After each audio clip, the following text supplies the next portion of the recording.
Bueno, empecemos por esta prueba. Ya tenemos n, un número natural. Estamos diciendo que una función f de n en a, donde a es un conjunto arbitrario, se va a llamar una secuencia finita. Entonces, una función de omega en a se dice simplemente una secuencia.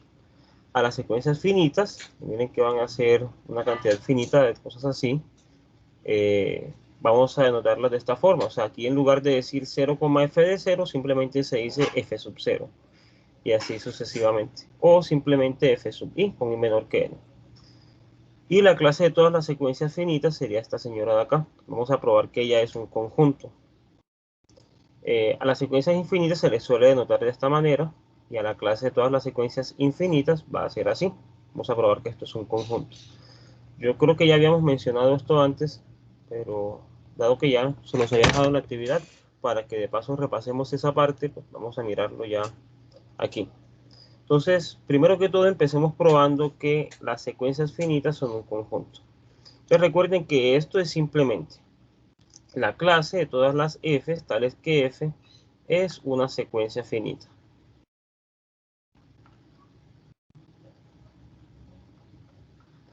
Entonces, ¿qué quiere decir que esto es una secuencia finita? Estas son todas las f's que están contenidas en, bueno, digámoslo así. Estas son todas las f tales que f de n en a es función. Y eso con n un número natural, ¿cierto? Entonces, ¿cómo se puede ver esto? Esto se puede ver como aquellos elementos que son una función de algún número natural en A. O sea, esto es simplemente la unión de la clase de todas las funciones que van de un natural en A. Aquí simplemente estoy diciendo, recuerden que A a la n, en este caso representa la clase de funciones de n en A. Entonces, ¿qué es una secuencia finita? Una función de algún número natural en A. O sea, decir que algo es una secuencia finita es decir que existe un número natural tal que ese algo es una función de ese número natural en A. Entonces, aquí tendríamos básicamente el porqué de esta igualdad. Ahora vamos a probar que esto es un conjunto. ¿De acuerdo? Para probar que esto es un conjunto, pues me bastaría probar que cada una de estas cosas es conjunto. Porque miren que esto es la unión indexada por conjunto, porque omega es un conjunto de conjuntos. Así que por el axioma de subconjunto tendría que esto es conjunto. Si pruebo que esto es conjunto. Entonces, sea n un número natural. Entonces, la clase de funciones de n en a es un subconjunto del conjunto de partes de n por a. ¿Por qué? Fíjense que todo elemento f que esté aquí es una función de n en a, o sea que está contenido aquí. Es decir, es un elemento de acá. Esto es conjunto, el producto de conjuntos es conjunto y el conjunto potencia de un conjunto es conjunto. Por el axioma de subconjunto, esto es conjunto. Así que a a la n es conjunto. Y eso es conjunto para todo n en los naturales. Luego la unión es conjunto, es decir, a la menos omega es conjunto.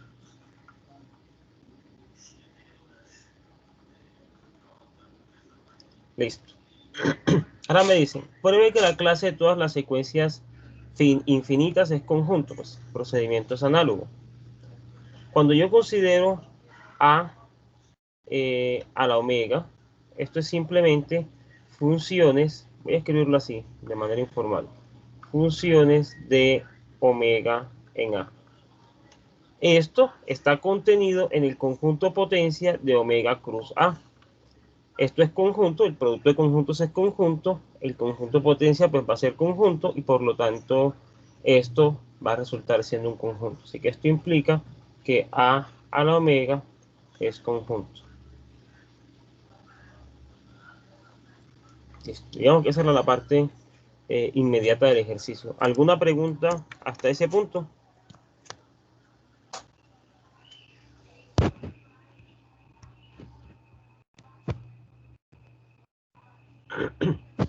Bueno, perfecto.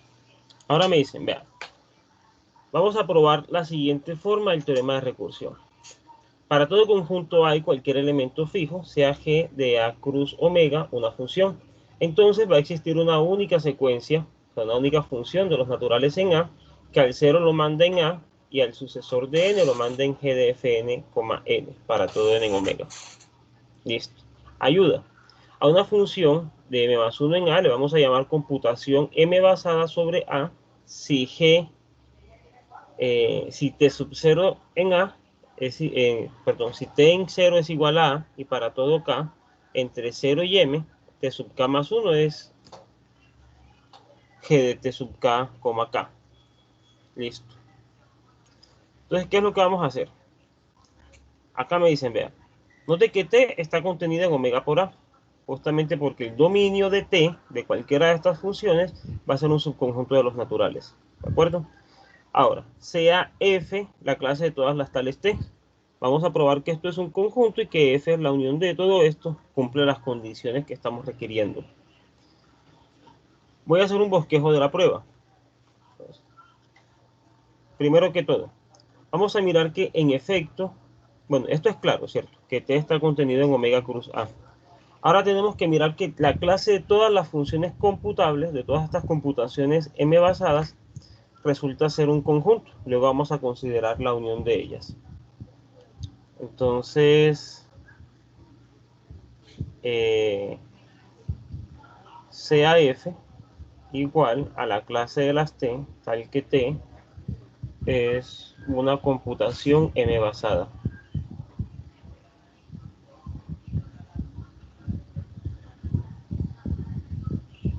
Listo. Vamos a probar que esto es función. Fíjense que pase lo que pase, para hacer computación m basada, yo necesito que esta señora sea función de m más 1 en A y tenga ciertas condiciones. En particular, decir que esto es función de m más 1 en A, es decir que t está contenido en el producto cartesiano de m más 1 cruz A. Esto es decir que t es un elemento del conjunto potencia de m más 1 cruz A. En otras palabras, f está contenido en partes de m más 1 cruz A. Esto es conjunto, puede ser un número natural, esto es conjunto por hipótesis, el producto es conjunto, el conjunto potencia es conjunto, toda subclase va a ser conjunto. Entonces f es conjunto. Entonces acá ni mucho que decir, ¿de acuerdo? Listo. ¿Alguna pregunta hasta el momento?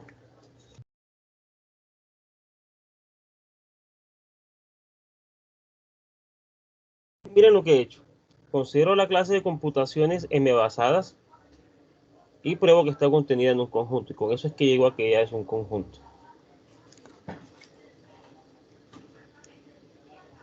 Bueno, ahora vamos a probar que la unión de todos los elementos de ahí es una función y que cumple las condiciones que deseamos. Entonces voy a llamarle f minúscula a la unión de las h en f de h. ¿De acuerdo? Esto es lo mismo que decir la unión de f. Recuerden que esto es unión de los elementos de f. Vamos a probar que eso es una función. Entonces, aquí hay una cosa que es clara, y es que en efecto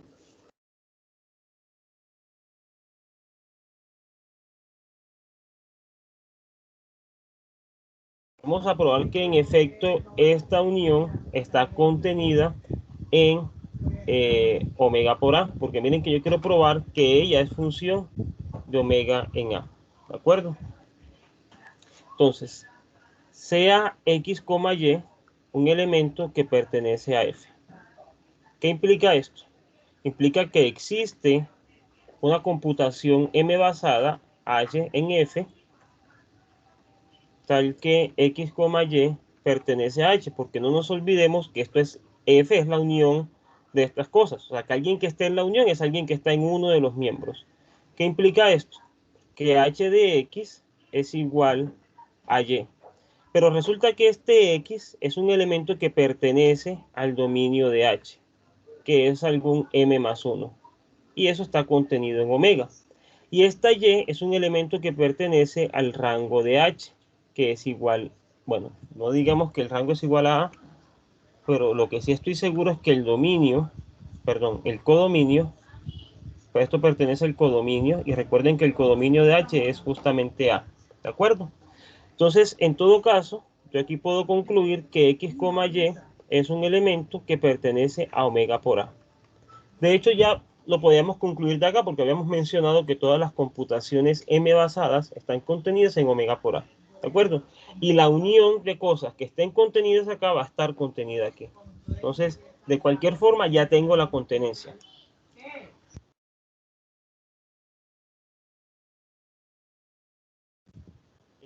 Vamos a ver que todo elemento tiene una imagen. ¿De acuerdo? Entonces, consideremos un elemento en los naturales y probemos que existe una imagen para él.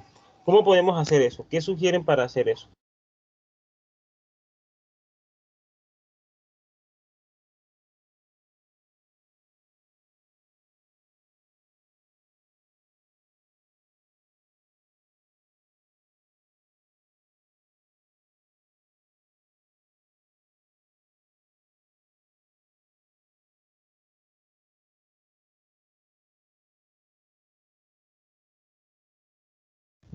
Bueno, entonces yo sugiero lo siguiente. Si ustedes se acuerdan, cuando nosotros probamos el teorema de la recursión, de la forma en que lo probamos en la clase, habíamos dicho que definíamos cierto conjunto que me daba que eran aquellos elementos de omega donde se cumplía la condición para hacer función, y probamos que era inductivo, o sea, igual a omega. Vamos a hacer algo parecido. Consideremos delta el conjunto de los n en los naturales, tales que existe un único y en A, tal que X, Y pertenece a F. Si yo logro probar que ese conjunto es inductivo, estaría probando que es igual a los naturales. En otras palabras, estaría probando que para todo número natural existe un único elemento de A, tal que F de, bueno, aquí dije X, ¿cierto? Esto sería N. Tal que F de N es igual a Y. O sea que todo elemento tiene imagen y que de hecho esa imagen es única. Eso es lo que necesito probar en este caso. Vamos a ver cómo haríamos la prueba. Hay una cosa que es clara, y es que el cero pertenece a ese conjunto. Es claro que el cero pertenece a delta, ya que para toda computación m basada a t, yo tengo que t en cero tiene que ser igual a A. Y eso es hipótesis, eso es la definición de ser computación m basada. Yo dije que el cero lo tienen que mandar en A. Entonces ya está claro que la única imagen que le puede corresponder es el cero. No hay nada que hacer. ¿De acuerdo? Ahora me voy al paso inductivo. Voy a suponer que tengo un elemento aquí. Voy a probar que su sucesor también está aquí. Entonces, sea n un elemento de delta. Vamos a ver que el sucesor de n pertenece a delta. Por hipótesis, ¿qué tengo yo? Por hipótesis tengo que n pertenece a delta. Es decir, hay un único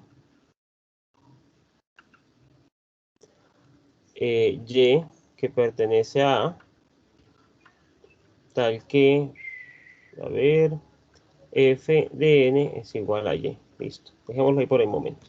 Entonces vamos a ver qué pasa con esto. Estoy tomando el sucesor, quiero probar que el sucesor de n pertenece a esto de acá.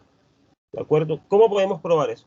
Recuerden la prueba del teorema de recursión que teníamos, a ver en qué se le parece a esto. ¿Cómo era que hacíamos esa prueba nosotros?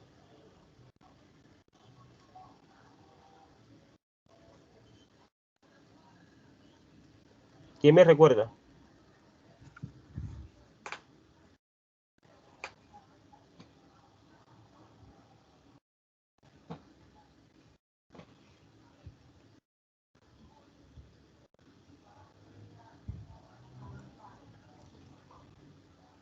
Bueno, olvídense de la demostración entonces. ¿Qué podemos hacer aquí? Ya tengo n en delta. Quiero probar que el sucesor de n pertenece a delta. Es decir, quiero probar que existe un único elemento cuya imagen, quiero probar que existe un único elemento que es la imagen del sucesor. ¿Cómo puedo probar que existe un único elemento que es la imagen del sucesor?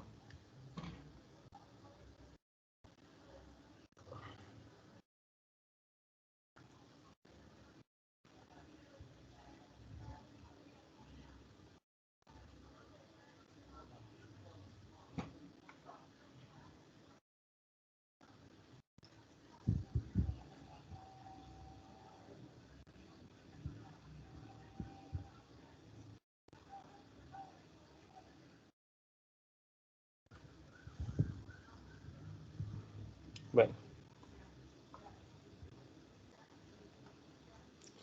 Me están diciendo, vea, f de n es igual a y. Esto quiere decir que hay una computación m basada tal que t de n es igual a y. ¿Por qué? Porque es que f es la unión de computaciones. Entonces, esto tiene que estar dado por alguna computación, digamos t. Tengo t de n igual a y. ¿Qué me está diciendo esto? Vea, si yo puedo evaluar a t en n, entonces lo puedo evaluar en n más 1. Y en ese caso esto debe ser g de t sub n, k. Y así, t del sucesor de n, ya yo sé cuánto da eso, entonces ya sé que el sucesor de n es k más 1, va a ser igual a g de t sub k, o sea, g de y, coma, n en este caso. Necesito es el n. Ahora, ¿qué puedo decir a partir de esto?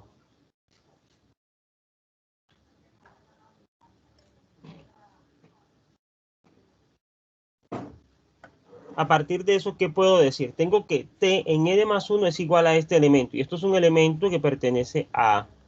¿Qué puedo decir ahora?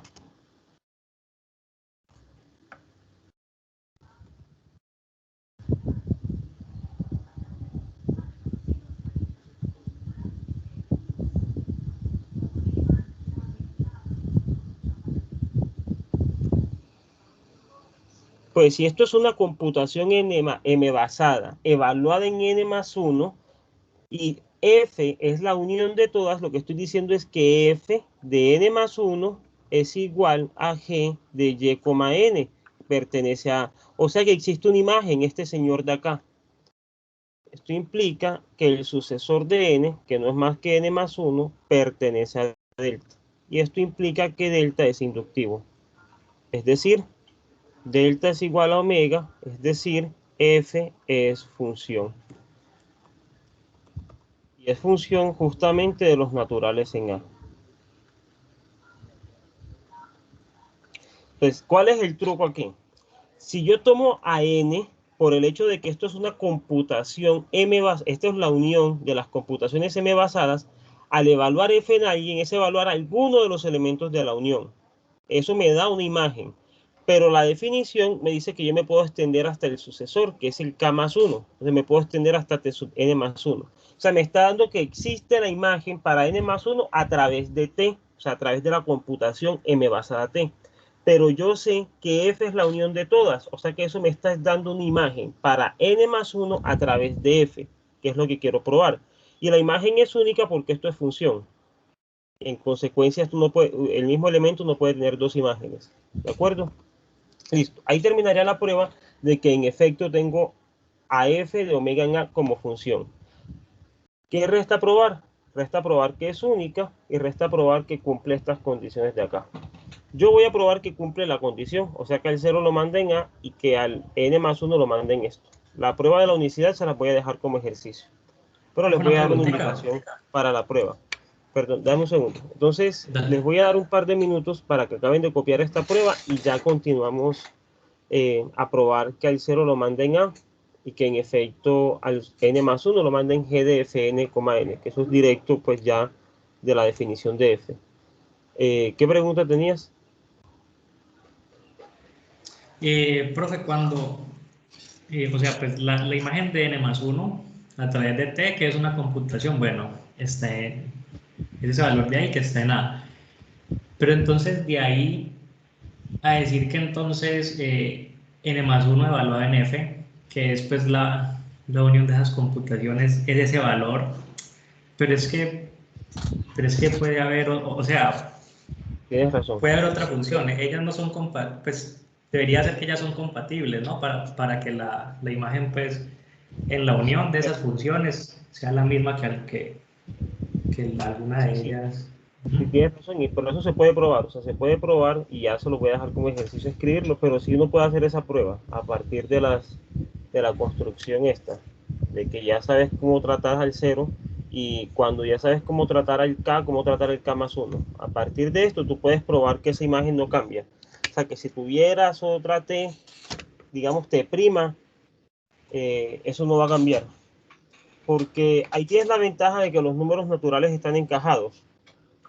¿Sí van a entender? O sea, tú tienes al 0 contenido en el 1, contenido en el 2, contenido en el 3, contenido en el 4, así.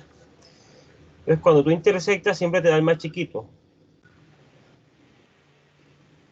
Y con esa condición uno puede probar que esa compatibilidad sí se tiene. Pero sí, gracias por mencionarlo, es algo que debía haber dicho. De hecho, eso está detrás ahí de eso. Eso hay que garantizarlo. Pero es por esto, o sea, como tú tienes ese encaje, cuando tú intersectas, tienes el número más pequeño. Y mira que lo estás definiendo así, número natural. Ya, ya, listo, profe. Ah, bueno, a ver, voy a empezar a trabajarlo por allí también, gracias.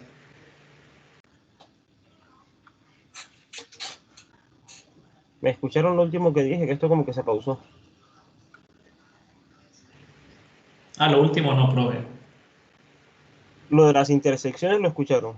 Sí, sí, sí. Ah, bueno, eso era. Entonces, esa compatibilidad se tiene justamente de eso, de que como los naturales están encajados, cuando tú intersectas dos, te da el más pequeño.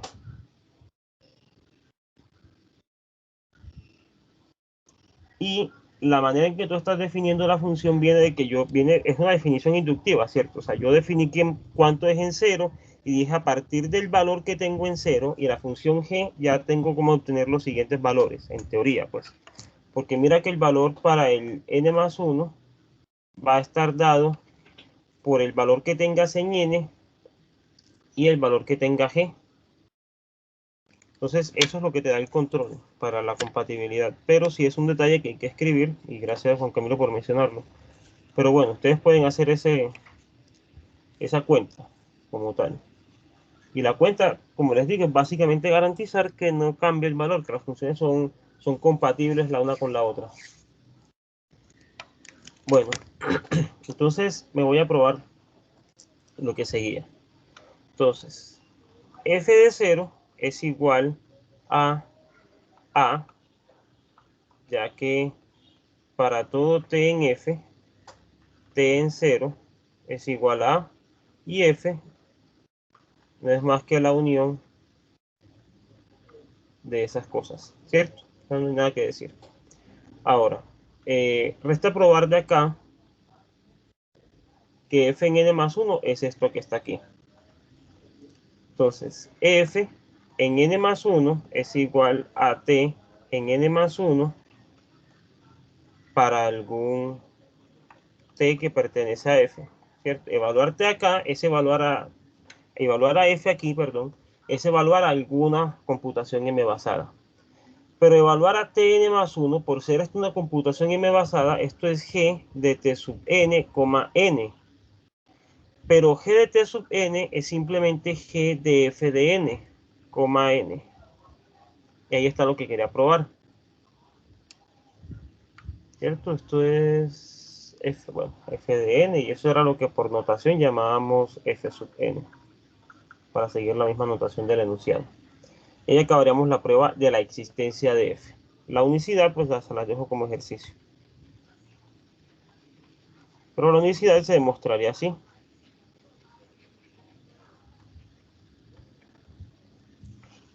Consideren delta 0 al conjunto de los números naturales, tales que f de n es igual, bueno, obviamente primero voy a considerar otra función. Sea f', una función de omega en a que cumple las condiciones.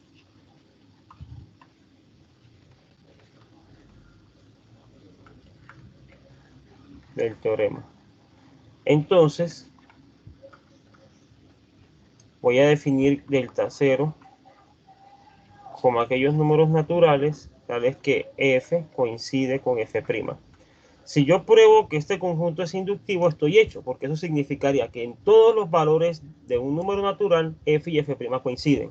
Recuerden, dos funciones son iguales si tienen igual dominio, igual codominio y coinciden en cualquier valor del dominio. Entonces me basta probar que esto es inductivo. 0 pertenece a delta 0. Bueno, ya vamos a terminar la prueba, no importa. Ya que f de 0 es igual a y f' de 0 es igual a Eso por la propia definición.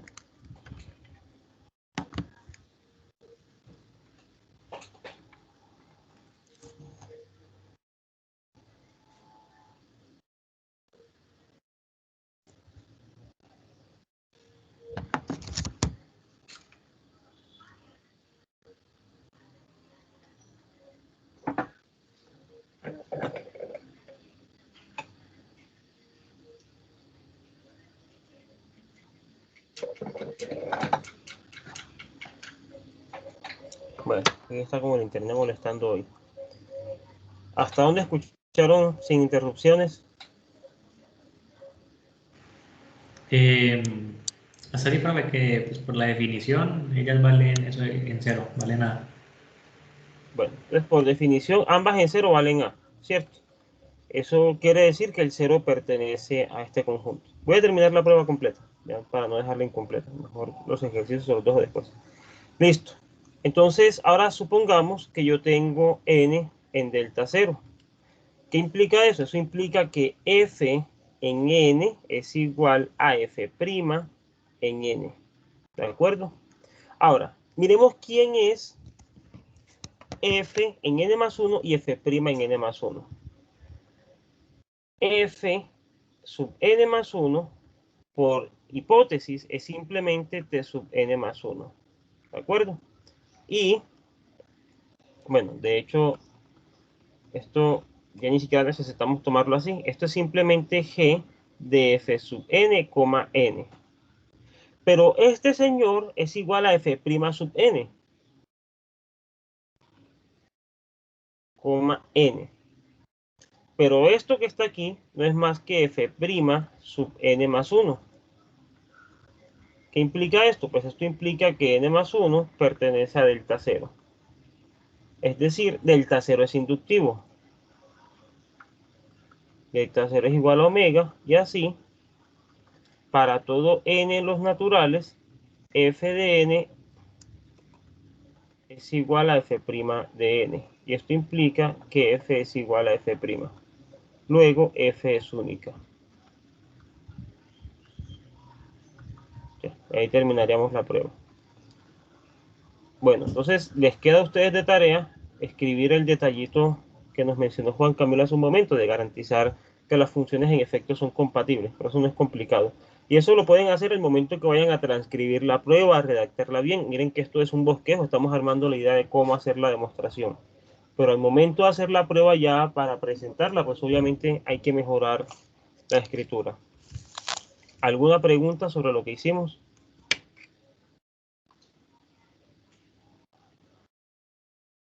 Bueno, tómense un par de minutos para copiar esto y ya pasamos a la siguiente. O si quieren yo les paso el PDF como para que aprovechemos tratar de resolver la mayor cantidad de ejercicios posibles. ¿Les parece? Sí, profe.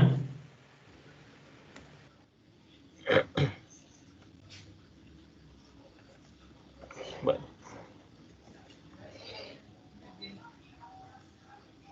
Acá me dicen lo siguiente. Tomemos un conjunto no vacío que tiene un orden total con las siguientes propiedades. Todo elemento tiene un sucesor inmediato. No, tiene un sucesor no. Para todo elemento P hay un siguiente elemento. No es el sucesor porque no me dicen que en la mitad no hay nadie. Todo conjunto no vacío tiene menor elemento, o sea, tengo un buen orden. Y todo conjunto no vacío con cota superior tiene mayor elemento. Me dicen que pruebe que hay un isomorfismo entre A y omega como menor o igual. Listo. Sugerencia. Use el ejercicio anterior así. Sea A el menor elemento de A y G de X en el menor elemento de A, mayor que X, para cualquier elemento n en omega. Muestre que G de A por omega en A es una función. El ejercicio anterior garantiza que hay una secuencia f de omega en A tal que f de 0. Muestre que de ello esto es un isomorfismo. Listo. ¿Alguien lo intentó hacer? ¿Alguien tiene algo que decir en relación a eso? Juan Camilo, Verónica o Gilmar. Yo no lo intenté, profe. No, yo tampoco lo intenté. Usando pues el teorema anterior, no lo intenté así. Miren que aquí hay una forma de hacerlo que de alguna manera es explícita en cuanto al isomorfismo, Pero habría otra forma de pensarlo. Y es que como A es una clase bien ordenada y los naturales también son otra clase bien ordenada, debe pasar una de tres condiciones. Una es que sean isomorfas, que es lo que quiero probar. Otra es que A se vea como isomorfo a un segmento inicial de omega, o que omega sea isomorfo a un segmento inicial de A. Si descarto las dos últimas opciones, tendría que pasar la primera, o directamente encontrar el isomorfismo. Lo que me está diciendo el ejercicio ahora es, vea, el isomorfismo se puede hacer explícito. Esa es la ventaja acá. Entonces, me están diciendo sea A el menor elemento de A, y esto el menor elemento de A mayor que X, para cualquier N. Muestre que esto es una función. Bueno, yo creo que el trabajo de que esto es función lo pueden hacer ustedes como ejercicio. Miren que el menor elemento en general, lo que es menor elemento, mayor elemento, supremo, ínfimo, pues son elementos únicos cuando existen. Así que probar que eso es función no es una tarea difícil. Vamos a probar en realidad que F es un isomorfismo, ¿sí? Recuerden que ahí me están diciendo acá, construya, o mejor dicho, cuando ya probé que esta función se tiene, yo tengo por el teorema de recursión, la versión que acabamos de probar del teorema de recursión, que hay una función f única con ciertas condiciones. Vamos a probar que esa función es un isomorfismo. Entonces ya sé que f es función y que existe. Lo que tengo que ver es que es inyectiva, sobreyectiva y creciente. Entonces, primero que todo, probemos la inyectividad. Entonces, supongamos que yo tengo f de n igual a f de m. Y veamos que n es igual a m. ¿De acuerdo? Esto quizá una buena forma de hacerlo sea diferenciando por casos de inducción. No sé, es lo único que se me ocurre. Bueno, si yo tuviera que n igual a 0 y m igual a 0, no hay nada que probar. ¿Cierto? Ahora, si yo tengo que m es distinto de 0, tengo que llevar una contradicción, porque ya tengo el supuesto de que esto es 0. Si m es distinto de 0 y n es 0, entonces yo tendría que f sub 0, o sea, f sub n, es igual a A. Y de otro lado tendría que f sub m es igual a g de f sub n menos 1, n menos 1. Listo. Y esto sería el menor elemento de A mayor que X.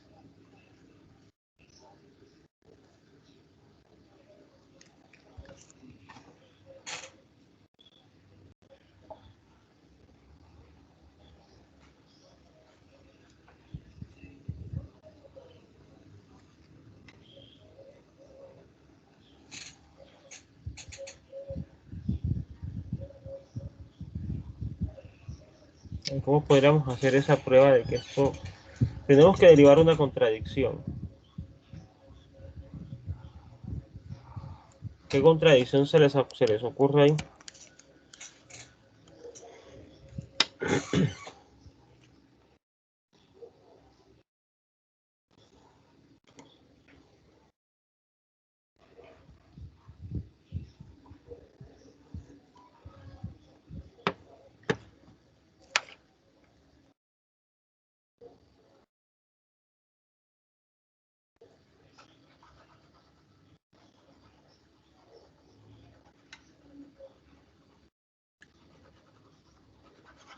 Bueno, ahora miramos eso.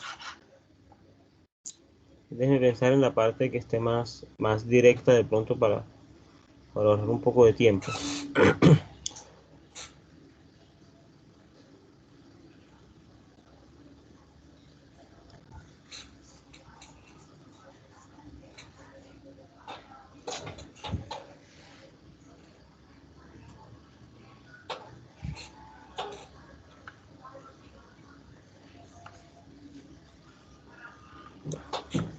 Ahí este ejercicio lo habíamos hecho. Vamos a tratar de hacer los que se vean más más directos y lo dice, lo dejamos para el final. Ya esto lo habíamos hecho, ¿cierto? No me equivoco.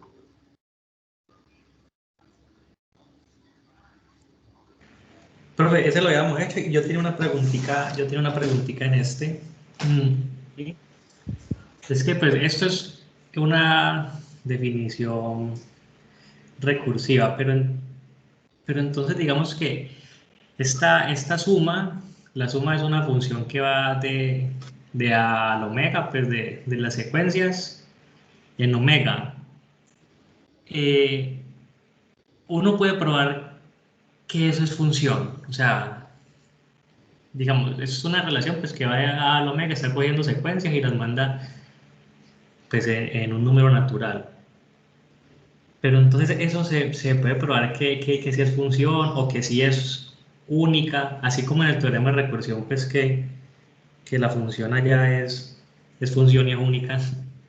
No, nunca había pensado en eso, pero yo creería que sí se puede probar que es función, porque pues el valor de la suma siempre va a ser único, ¿cierto? O sea, toda una secuencia, la suma finita, porque ojo, todas estas son finitas, Ujú. siempre te va a dar un único valor.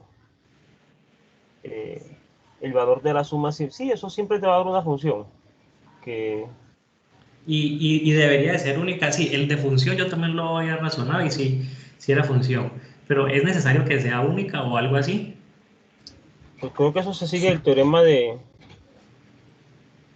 Pues recursión. como el de recursión es de omega en algo y este es de A a la Eh, menor que omega. Sería como...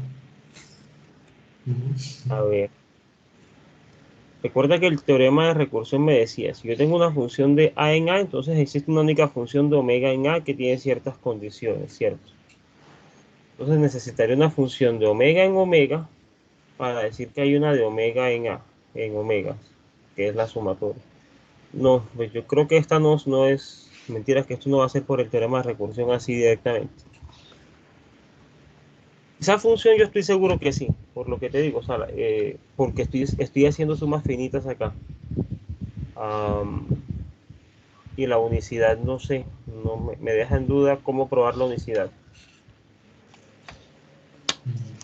Pero, ¿y serviría de algo probar que es única como para asignarle ese símbolo o algo así? ¿O o no es importante pues probar una unicidad para esa función? Yo creo que sí es única, pero no se me ocurre cómo hacer la prueba ahora mismo. Pero yo creo que sí es única.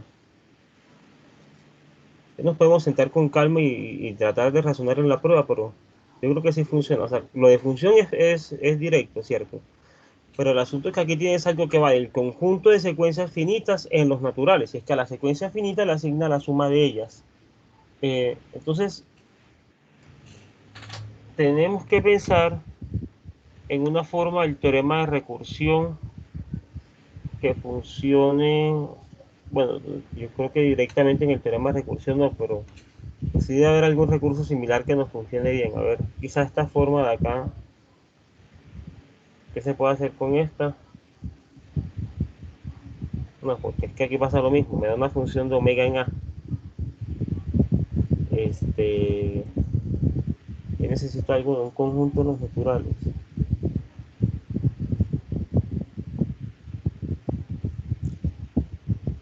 Yo estoy pensando en algo como componer sumas. ¿Sí me hago entender? O sea, pues, supongamos que yo Ujú. estoy haciendo algo así, 1 más 2 más 3 más 4 más 5. Es componer sumas. Es decir, aquí primero es S4 de 5. Y esto sería S3 de esto. Esto sería S2 de esto. Esto sería S1 de esto. ¿Sí me hago entender? Sí, profe. Ujú. Eh, quizá algo así trate, no sé. Estoy chutando, ¿cierto? Quizás hacer algo de ese estilo. Pero insisto, lo de función ya es inmediato. Hay que ver lo de la unicidad, cómo saldría. Y si es que es única, pues yo creo que sí.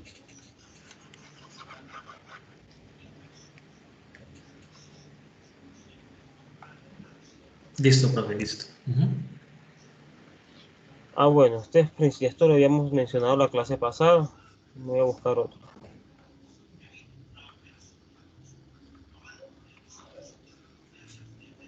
Bueno, definimos la relación esto, los enteros así. X divida Y si solamente si existe algún número Z que multiplicado por X me da Y. Y escribimos Z igual a X sobre Y. Muestre que es una relación de orden en Z. Dos números enteros X y Y se dicen congruentes módulo Z si Z divide a la diferencia de ellos dos.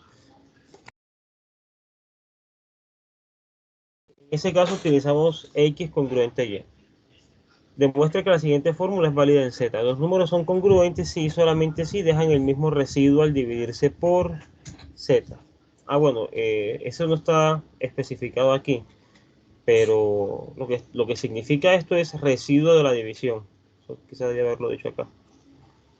Bien, y probar que esta relación es de equivalencia. Bueno, empecemos probando que esto es una relación de orden, pero esto es directo. Fíjense que si yo tomo X en Z, X por 1 es igual a X. Y esto implica que para todo X en Z, X divida X. Porque existe un número que multiplicado por X me da X. Segundo, supongamos que yo tengo X y Y en Z. Y que yo tengo que X divida Y y tengo que Y divida X. ¿Qué implica esto? Implica que X por Z1 es igual a y implica que Y por Z2 es igual a X. De aquí obtengo que X por Z1 es igual a Y.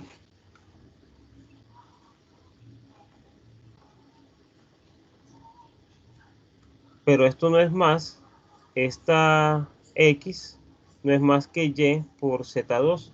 Entonces, esto aquí sería simplemente Y por Z2.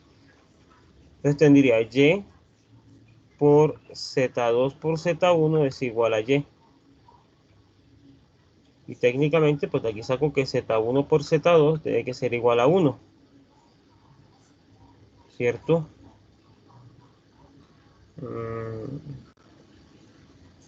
A ver, tenemos que llegar a que X es igual a Y.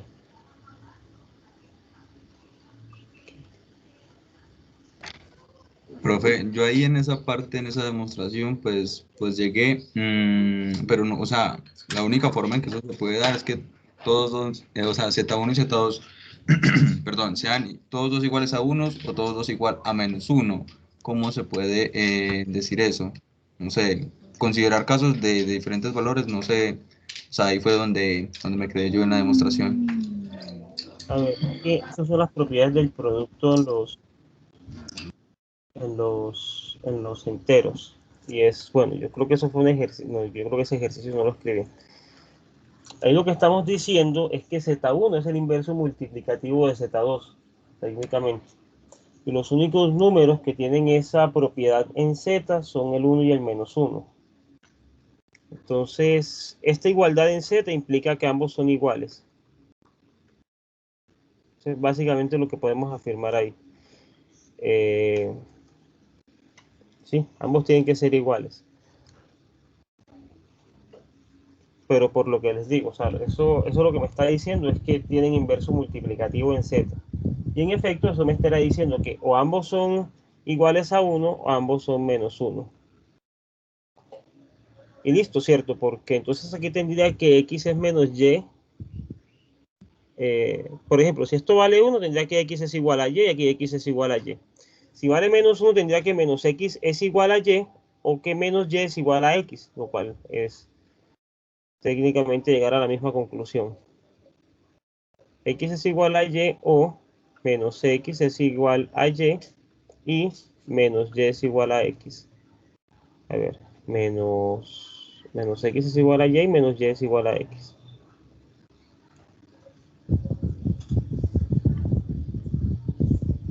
Pero entonces tenemos que lograr concluir en el de abajo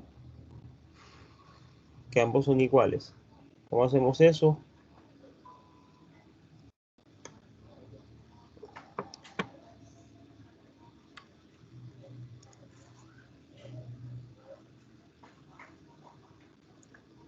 Tendrán que ser iguales a 0, ¿cierto? Para que esto funcione.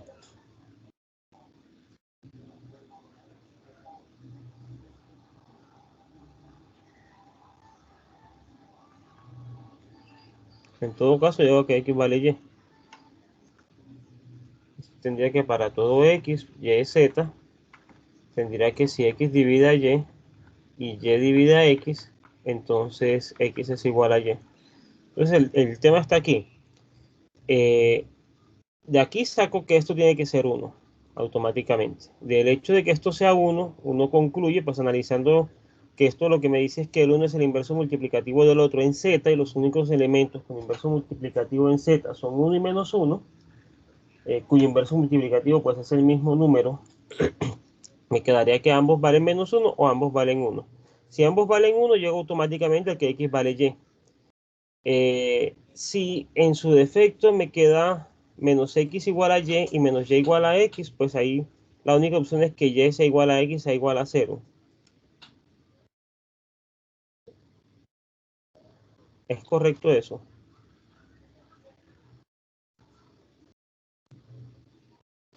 Sí, porque es que, por ejemplo, ¿sabes cómo decir menos 1 es igual a menos 1? Eso no tiene sentido a menos que sea 0.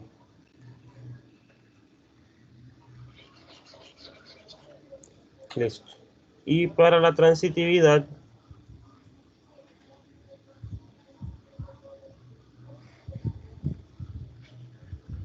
tengo X, Y, Z en Z, y X divide Y y Y divide a Z, entonces me quedaría que X por Z1 es igual a Y, y Y por Z2 es igual a Z. Esto me estaría diciendo que X por... necesito llegar a que X por algún número es Z. Entonces, X por Z1 es igual a... Entonces me serviría más hacer esto acá. Como X por esto me da Y, esto me estará diciendo que X por Z1 por Z2 es igual a Z. O sea que X por Z1 por Z2 es igual a Z. Y esto que está aquí es un número entero. Aquí me estaría dando automáticamente que X por Z3 es igual a Z. Y eso lo que significa es que X divide a Z. Conclusión, para todo X, Y y Z en los enteros, si X divide a Y y Y divide a Z, entonces X divide a Z. Me deja en duda este pedacito de aquí. Claro que eso se resolvería automáticamente si me restringo a los enteros positivos. ¿Ustedes cómo intentaron ese paso?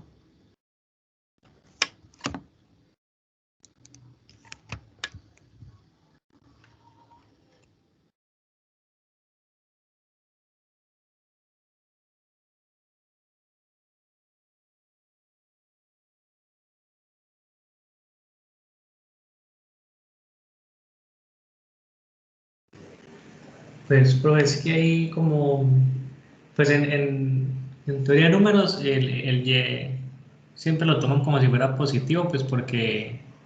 Ese es mi detalle. Yo creo que hay que tomarlo Ujú. positivo. Porque así no veo cómo... Es que, o sea, si las dos me dan menos 1, yo creo que me está generando ruido ahí al final. Porque si me dan 1 ya sale directo.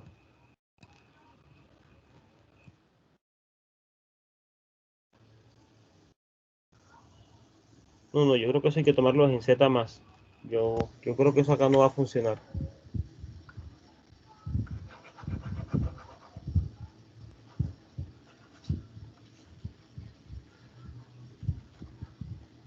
Sí hay que tomarlos los enteros positivos. En Z más. O sea, el hecho de que X divida Y se puede definir en todo Z. Pero decir que es una relación de orden total es en los enteros. Bueno, ni siquiera tiene que ser en los positivos, ¿no? Bueno, sí, en los positivos porque el 0 no divide a nadie. Hay que dar el 0 como un elemento incomparable. Sí, toca tomarlo así, muchachos. Si no, yo no veo cómo eso puede funcionar ahí. Sin esa hipótesis. Listo, ahí tengo que es una relación de orden. Entonces acá tendría que probar que dos elementos son congruentes. Si solamente sí, pues esto es distinto de 0 y ellos dejan el mismo residuo cuando se dividen por Z. Entonces fíjense, decir que X y Y son congruentes es decir que Z por algún Q es igual a X menos Y, ¿cierto? Que X, eso es decir que Z divide a esto. Bien, entonces dividamos todo por z. Esto implica que z por q sobre z es igual a x menos y sobre z. Esto de acá implica que q es igual a x sobre z menos y sobre z. Bien, esta es una... Quiero probar que llegan al mismo residuo. Un poco más fácil va a ser por acá. Si yo divido esto por z, llegaría a que x es igual a z por q1 más r1 y que y es igual a z por q2 por r2, ¿cierto? Entonces hagamos x menos y. X menos y va a ser lo mismo que z por q1 menos q2 más r1 menos r2. Como z divide a esto, el residuo de dividir a este número por z debe ser igual a 0, o sea que esto es igual a 0. Y eso implica que R1 menos R2 es igual a 0, y de ahí sale que R1 es igual a R2. O sea que el residuo de hacer X sobre Z es igual al residuo de hacer Y sobre Z. Recuerden que esto significa residuo de dividir por Z. Bueno, esta salió fácil, ¿no? Y el recíproco es también mucho más fácil porque, a ver, lo creo, no me estoy equivocando. Si yo tengo que ambos tienen el mismo residuo, o sea que esto es ZQ1 más R, que Y es igual a ZQ2 más R, cuando miro la resta me quedaría que esto es Z por Q1 menos Q2 más R menos R. En efecto, pues esto me estaría dando X menos Y igual a Z por algún Q. Y eso lo que estaría diciendo es que ellos son equivalentes módulo Z. Es decir, ahí sí funciona bien. Y bueno, tomemos todo esto en Z más. Ahí acomodamos las cosas. Entonces sí, había que ponernos la hipótesis aquí arriba, forzosamente de que fueran positivos. Bien. ¿Alguna pregunta sobre esta solución?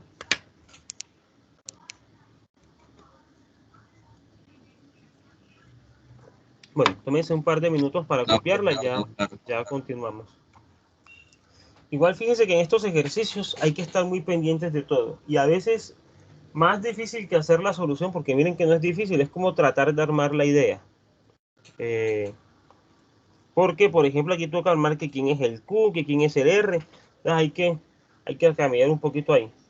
De cualquier forma, sí, ese es como el trabajo más difícil en este tipo de problemas. Como el que tenemos ahí arriba de construir efectivamente a F como isomorfismo.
Bueno, miremos otro problema por acá.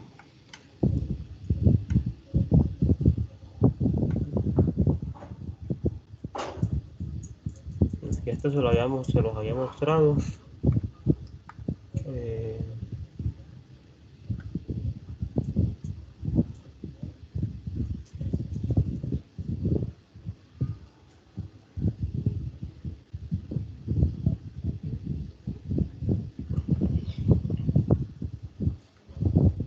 Bueno, decimos que dos números enteros son coprimos si el... A ver, Bueno, esto básicamente lo que está diciendo es que el máximo común divisor entre ellos dos es igual a 1. Vamos a demostrar que si son coprimos, entonces hay un z tal que x por z es congruente con 1 módulo y. Bien, ¿cómo haríamos esa prueba?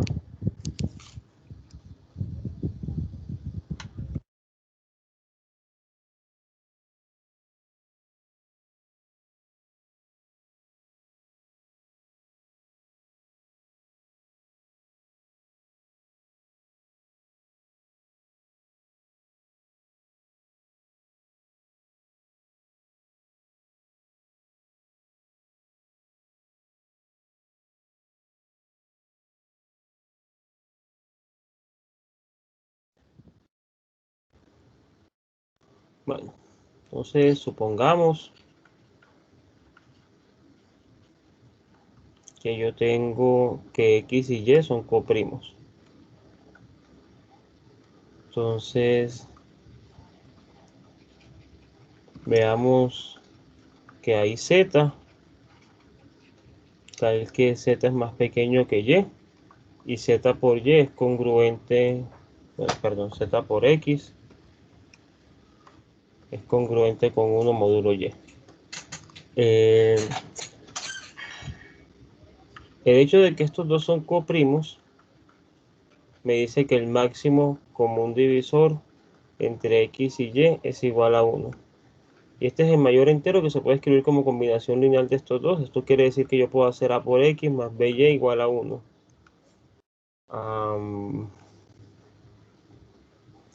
Esto querría decir que yo puedo hacer a por x menos 1 igual a b por y. ¿Qué significa esto? Esto significaría que a por x es congruente con 1 módulo y, ¿cierto? Esto saldría muy fácil para ser real.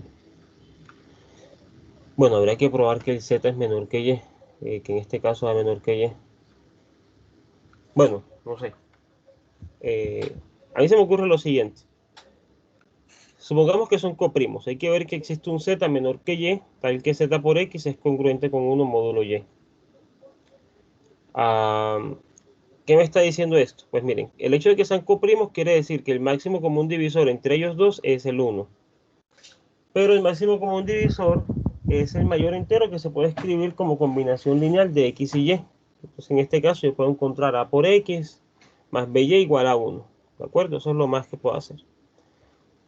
Listo. Eso me estaría diciendo, pues reorganizando esto, que a por x menos 1 es igual a b por y. Y en consecuencia lo que estoy diciendo es que y divide a la diferencia de estos dos números. O sea que a por x menos 1 es divisible por y. Así que a por x es congruente con 1 módulo y. Aquí tocaría ver entonces que a es menor que y. ¿Sí está claro?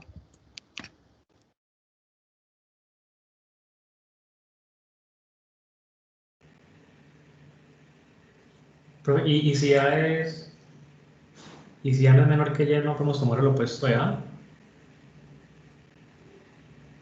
Eh, Probablemente. Yo creo que sí va a funcionar. Déjame pensar a ver.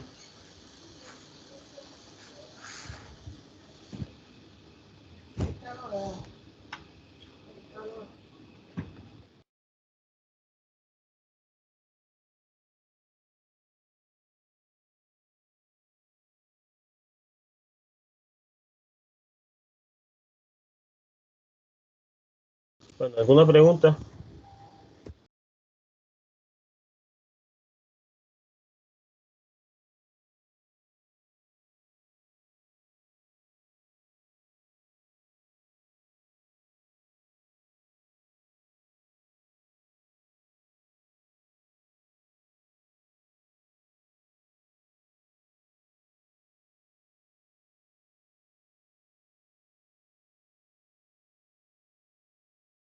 Bueno, Entonces, no sé, les voy a dejar como ejercicio verificar si ese A funciona como Z. Yo creo que sí. Creo que ese A funcionaría bien. Y probar que es menor que Z, menor que Y, perdón. Bueno, yo creo que eso es más bien un ejercicio de teoría de números, ¿no? Probablemente tenga que explicar el algoritmo. Bueno, de todas maneras, inténtenlo hacer a ver cómo les va con todas las herramientas que ya hicimos. O sea, no se guarden nada. Si les toca utilizar algoritmo de la división o lo que tengan que utilizar, aplíquenlo sin miedo. ¿Alguna pregunta? Bueno, del que estamos pendientes entonces es de este. Probar que esto en efecto es un isomorfismo. Ya escribí esta prueba y dónde la dejé.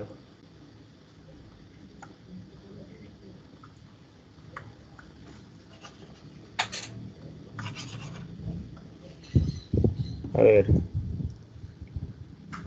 Probar que esto es un isomorfismo. Como tengo clases totalmente ordenadas, me bastaría probar que es biyectiva creciente, ¿cierto? Basta probar que F es biyectiva creciente.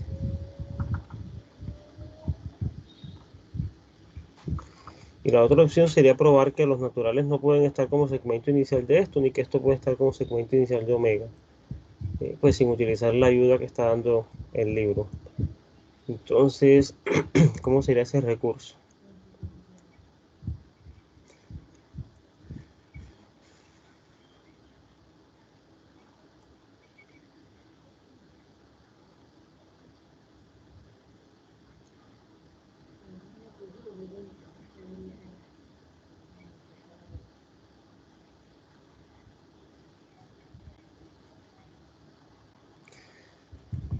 Yo voy a intentar algo acá diferente a lo que está haciendo la ayuda del ejercicio, a ver qué tal nos va. Supongamos que yo tengo a omega isomorfo con el segmento inicial de A en A, con A en A, ¿de acuerdo? Entonces sea G del segmento inicial de A en omega con isomorfismo. No se nos olvide que el segmento inicial acá son los X, tales que X es menor que A. Bien. Ahora, en particular, pues fíjense que A es cota superior de S sub A de A, puesto que si yo tomo un elemento X en ese segmento inicial, automáticamente X es menor que A, que tenga una cota superior.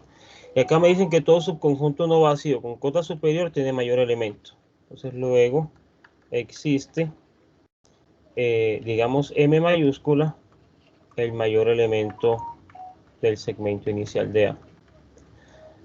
Pues no es difícil probar que G de M tendría que ser el mayor elemento de omega.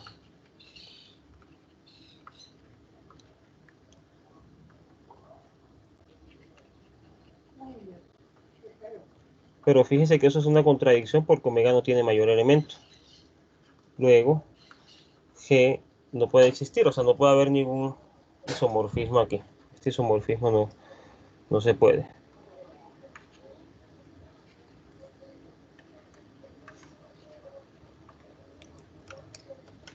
Ahora, el recíproco sería parecido, ¿cierto?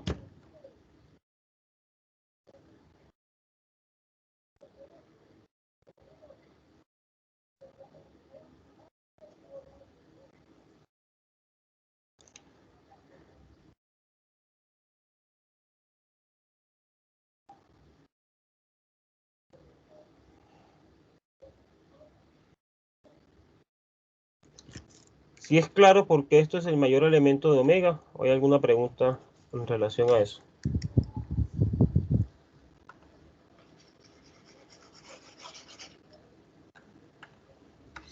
Si es claro este paso.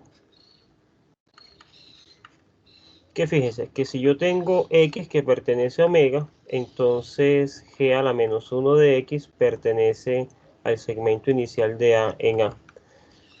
Como m es el mayor elemento acá, yo tendría que g a la menos 1 de x es menor o igual en a, con el orden de a. Bueno, eso tenía otro símbolo para eso. Entonces menor o igual que m. Aplicándole el isomorfismo, me quedaría que g de g a la menos 1 de x es menor o igual que g de m. Como esto es biyectiva, esto es simplemente x es menor o igual que g de m. Entonces la conclusión aquí sería que para todo x en los naturales, x es menor o igual que g de m. Por eso es que es el mayor elemento. Y para el recíproco creo que se podría hacer algo igual. O sea, para la otra condición, perdón. Si yo tengo que hay algún segmento inicial en omega que sea isomorfo con a, entonces sea f de ese segmento inicial en a un isomorfismo. Y tendríamos que construir una contradicción a partir de esto, ¿cierto? Entonces, de nuevo, como acá tengo un segmento inicial, este segmento inicial tiene una cota superior. Entonces, note que, lo que estoy diciendo, note que n es cota superior del segmento inicial de n, ¿cierto? Ya que todo elemento de aquí es estrictamente menor que n. Luego, pues no va a ser difícil probar, de manera similar a lo que hicimos acá, que f de n es cota superior de a. ¿Y por qué cota superior de a? Porque él va a ser cota superior de la imagen de esto, pero como es isomorfismo, la función es sobreyectiva, así que es cota superior de a. Todo subconjunto no vacío de a que tiene cota superior tiene mayor elemento. Luego, a tiene mayor elemento. Como a tiene mayor elemento, entonces eso contradice la hipótesis de acá, de que para todo elemento existe alguien estrictamente mayor que él. Contradicción. Entonces miren, ni omega es un segmento inicial de a, o mejor dicho, isomorfo es un segmento inicial de a, ni a es isomorfo un segmento inicial de omega. La única condición que puede pasar es que a, con el orden que me dieron, sea isomorfo con omega con su orden. Y bueno, obviamente esta prueba hace falta limpiarle cositas, escribir detalles, verificar que en efecto la imagen sí me da cota superior, pero eso no es difícil de probar, justamente con un procedimiento análogo a este de aquí.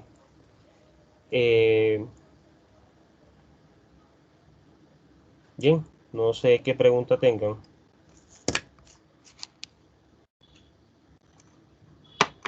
Bueno, obviamente miren que estoy haciendo la prueba acudiendo a ese criterio de clasificación para las clases bien ordenadas, que recuerden me decía, si una clase bien ordenada, si tengo dos clases bien ordenadas, entonces o son isomorfas o hay una que es isomorfa un segmento inicial de la otra. Habría que pensar en una prueba utilizando esta ayuda. Eso lo voy a dejar de ejercicio para el lunes, podemos mirarlo. Para el lunes no, ¿para cuándo es la siguiente clase? Para el viernes. ¿Cómo hacer la demostración del ejercicio? Probando que en efecto esta función f de aquí es un isomorfismo.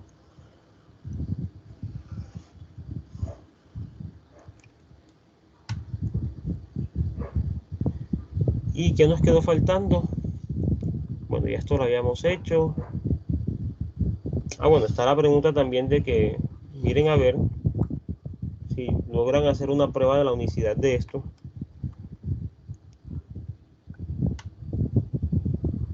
Bueno, preguntas, dudas, comentarios.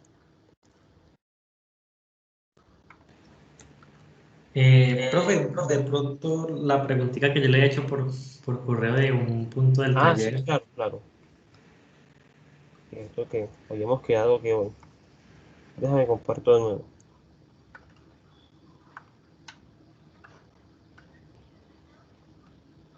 ¿Me recuerdas el enunciado? Listo, profe.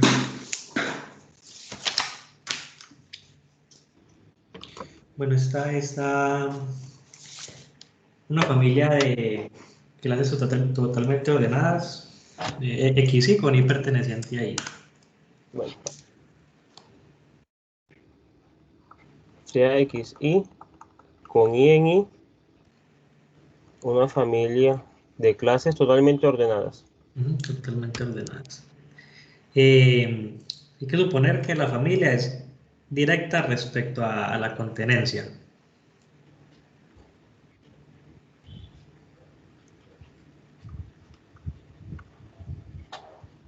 Recuérdame qué significa eso. Entonces eso es que para cada par de índices, Hay uno que contiene a los dos, ¿cierto? ¿Era eso? exacto. Listo. Listo. Ahorita dice, Esto quiere decir que para todo I, J en I, existe Z en I, tal que XY y XJ están contenidos en XZ. Ajá. ¿Y exacto. ahora? Entonces ahorita dice, suponga que para cada pareja I, J, si X y está contenido aquí en XJ, entonces el orden que induce XJ en XY es el original de XY.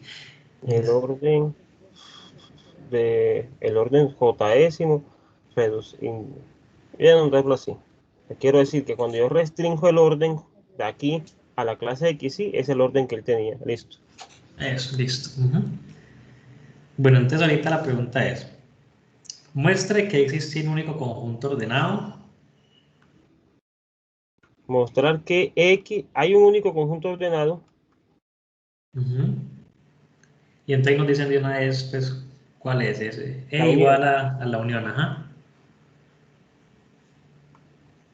¿Sí? Que induce el orden dado sobre cada X sub Y.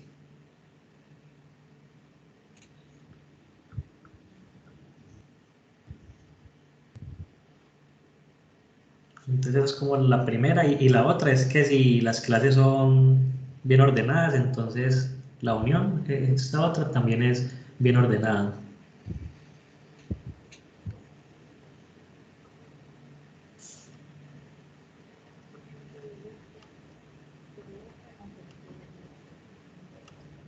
Ya. Ese entonces es el enunciado. ¿Y tu pregunta era exactamente? Bueno, entonces es que nos dicen que hay un único conjunto totalmente ordenado y esa es la unión, pero entonces cuando nos dan la unión, pues bueno, es totalmente ordenado, pero ¿con cuál orden? Sí, nos dicen que induce, bueno, entonces ¿con cuál orden? Y después que es único. Yo haría lo siguiente. Yo haría lo siguiente. De pronto ese un único es el más pequeño, porque pues quizás si uno extiende esto bien extendido puede que funcione. Entonces fíjate en lo siguiente. Sea X igual a la unión para Y en Y de los XY. Y sea este orden igual a la unión para Y en Y de los órdenes XY. Entonces aquí es claro que este orden restringido ahí no es más que el orden este de aquí. ¿Cierto? Entonces yo diría Sí, que el profe. conjunto ordenado es X con ese orden. Habría que probar que esa unión es una relación de orden. Sí, esa también. Sí, se puede Ya, probar. ya la tengo. Hay que ver si eso es una relación de orden en efecto. Si no, habrá que pensar en otro orden. Que yo creo que esa debería funcionar. Bueno, lo de reflexivo es claro. Lo de el lío estaría, ¿sabes dónde? En la transitividad parece que es lo que puede causar ruido. Pero porque si yo tomo X en X, esto implica que existe un Y en Y. Voy a hacerlo así todo, abusando de la notación de pronto por aprovechar un poquito el tiempo. Existe un Y en Y, tal que X pertenece a XY Y esto implica, puesto que estas son relaciones de orden, que x es menor o igual que y. Y esto implica automáticamente que x es menor que x. Con el orden este, ¿cierto? Porque esta es la unión. Esto no hay mucho que decir. Si yo tengo x, y en x, tal es que x es menor o igual a y es menor o igual que x, esto implica que existe y en y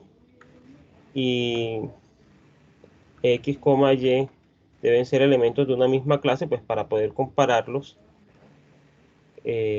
tendría que x es menor o igual con ese orden que y que y es menor o igual con este orden que x. Esto me estaría dando que x es igual a y. Listo. Y si yo tengo x, y, z en x, tal es que x es menor o igual a y es menor o igual que x, entonces tiene que existir y en y, tal que x es menor o igual que y en esa clase, pero también puede que haya un j que no necesariamente es igual a este, tal que y es menor o igual en esa clase que z. Y aquí es donde está Lo de que sean directos. el ruido. Pero de todas maneras, como tengo x y xj, pues va a existir un k en y, tal que xj y xy están contenidos en xk. Y esto me estaría dando que x, y, z pertenecen a xk. Y en este caso, aplico ya la transición, porque fíjate que el orden que induce es el mismo Es orden el mismo. original. Entonces esto sería con el orden en k, así. Y ahí sí concluyo que x es menor o igual con el orden en k que z. Y con eso tendría que x es menor o igual que y con el orden original. Sí, eso es una relación de orden. Y aquí es fuerte la hipótesis de ser directo, porque si no, pues ya me varaba en este paso. Y de que es total, pues bueno, cualquiera son comparables por lo mismo, por lo que es directo. Entonces, Sí. Y lo de que es total es análogo. Listo. Yo creo que ese es el orden que funciona. Fíjate que cuando yo restringo me da el orden que quiero. O sea, que hay un conjunto que induce el orden. Y de que es el único, yo diría que es el más pequeño que lo hace. O sea, cualquier otro conjunto que tenga esa propiedad, probar que está contenido, que contiene a X. ok. Y Listo, si son listo. clases Entonces, bien por ahí. ordenadas, pues también es análogo, porque si tú tomas un subconjunto de aquí, él va a estar con, bueno, mentiras que ahí sí puede. Ese lo podemos hacer, profe, es que sobre todo en ese es el que más, o sea, le intenté como por todo lado, de verdad, y no. A ver, sea A contenido en X. Esto quiere decir que A está contenido en la unión para I en I de los X. Esto quiere decir que A es igual a la unión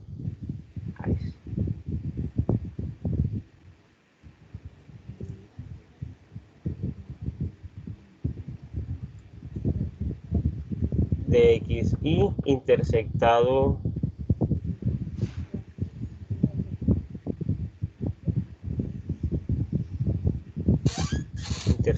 A con N.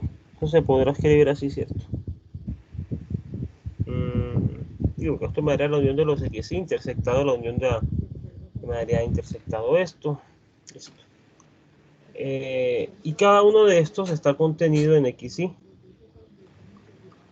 Y cada uno de esos tiene menor elemento. Entonces me quedaría que, pues yo creo que podríamos hacer algo así, no sé. Decir sea A sub I igual a XY intersectado A. Entonces A es igual a la unión para I en I de A sub I. Y esto me estaría diciendo que cada A sub I está contenido en XY. Como esto es clase bien ordenada, digamos que yo desecho todos los que son vacíos, los que no son vacíos me quedo con ellos. Y como esto es clase bien ordenada, pues cada XY, cada A sub I, perdón, tiene menor elemento. Voy a decir I menor elemento, queriendo decir que menor elemento con el orden de la clase. Entonces, como al final hay Y un la orden que unión los de ellos incluye tiene. todos, probar que con el orden grande, o sea, probar que cuando yo tomo todos los menores elementos, decir que A sub I tiene menor elemento.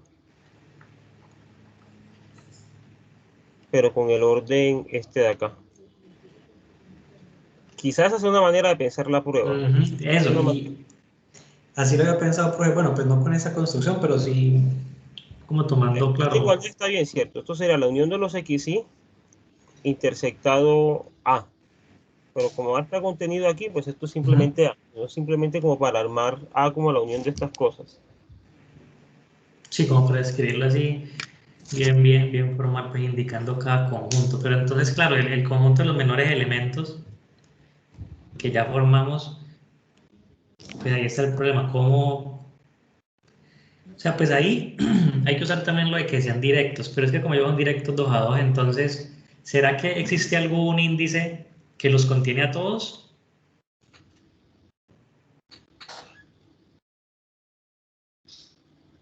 Si fueran finitos sería muy fácil.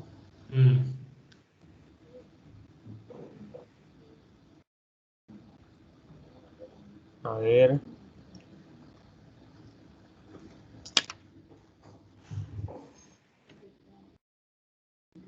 Pues no sé, no se me ocurre nada en el momento. Cada sub I está contenido en XY y tiene menor elemento. Hay que probar que toda la colección tiene menor elemento.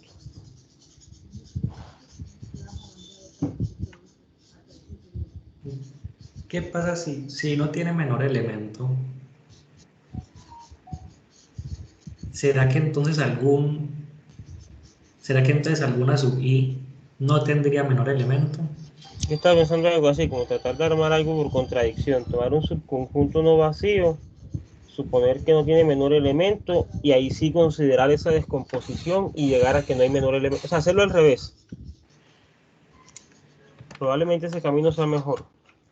O sea, hacer algo así.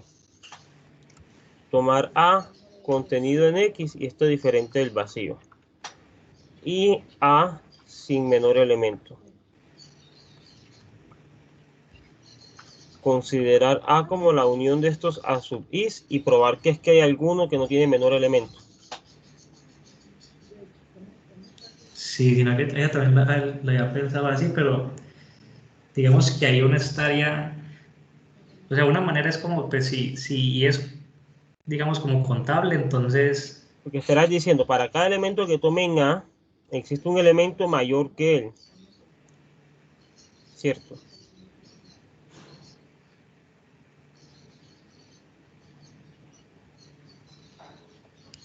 Sí me doy a entender. sí, profe. Estaría probando que si yo tomo X en A, entonces existe Y en A con X menor que Y. ¿Cierto? O sea, existe un elemento estrictamente mayor que él. En particular, si yo tomo X y en A,